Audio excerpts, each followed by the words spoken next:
A house known for its massive Christmas light display for 15 years is now going to cost you. The fifth longest flight in the world will be flying nonstop out of Newark next year.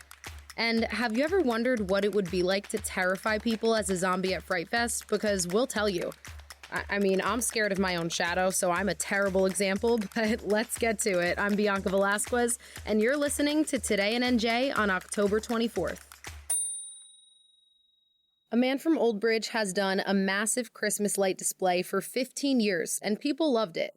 But now they're going to have to pay.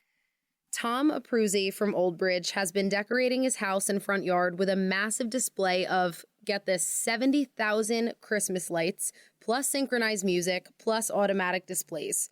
Now, it was always free to the public, but neighbors complained and the town told him that he'd need to start paying $2,000 a day for police security to keep the light show going. He never actually ended up having to pay, but the light show will not be at his house again this year. They're actually moving it to the nearby Middlesex County Fairgrounds, and they'll be charging an entrance fee for the first time ever. It's going to be called Winter Wonderlight Spectacular, and they're charging $7 a person and $5 if you're EMS, first responders, children, or veterans. Now, Abruzzi was very clear that the move was not because of neighbor complaints or the town. He said he simply just wanted to make the display bigger.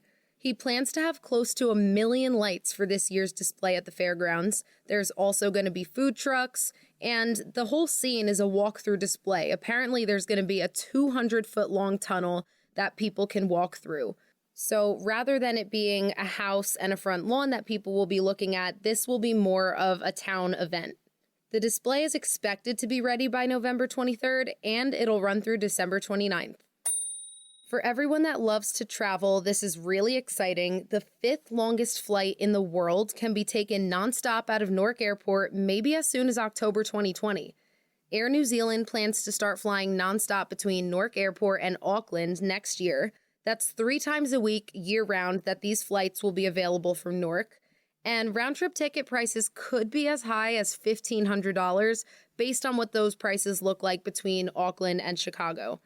The flight time, 15 hours and 40 minutes eastbound, and then 17 hours, 40 minutes westbound.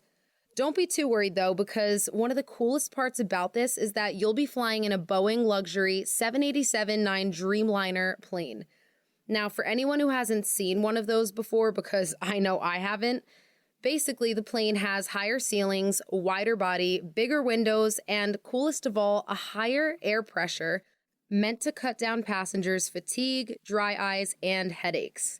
I mean, imagine actually being comfortable on a flight that long. I might just head out myself. October's a great time in Jersey because everybody is super festive, and you could do things like go to Fright Fest at Six Flags Great Adventure. But you go in there knowing that you're about to be terrified when zombies are popping out at you from every which angle. But have you ever wondered what it's like to actually be one of those zombies scaring people? One of our reporters, Jess Remo, actually got the chance and saw things from the other side, and she gave us the rundown on what it was like. Before you get to actually scare, you would need to expect to be completely transformed into a zombie from head to toe. So that's the airbrushed makeup, that's the fake blood splattered on you, that's the wardrobe, there's death metal music blasting over the speakers, and then you go to different designated areas like the park's entrance, where you get to scare people. But once you have the look down, how do you actually be a good zombie and scare people? Jess actually got the answers from the experts, and it's funny because one of the first things that they put out there was, don't do the typical one-leg drag, it's not scary. So the valuable tips that she found out for us was jump scares, hiding behind things, waiting until the last second, and jumping out. Also, a good prop to use are those shakers that make a lot of noise, but you keep them hidden until you get close enough to a person where the sound is so loud that they have no option but to get terrified. So how do these zombies find their easiest prey? The answer is actually very simple. People looking down at their phone always go for the people that are not expecting it. Jess was able to get it down pat. She said someone dropped their drink, another even lost a shoe running away from her. And she didn't hold back at all. By the end, she said she was sweating and she lost her voice. So I give a lot of credit to the zombies of Fright Fest.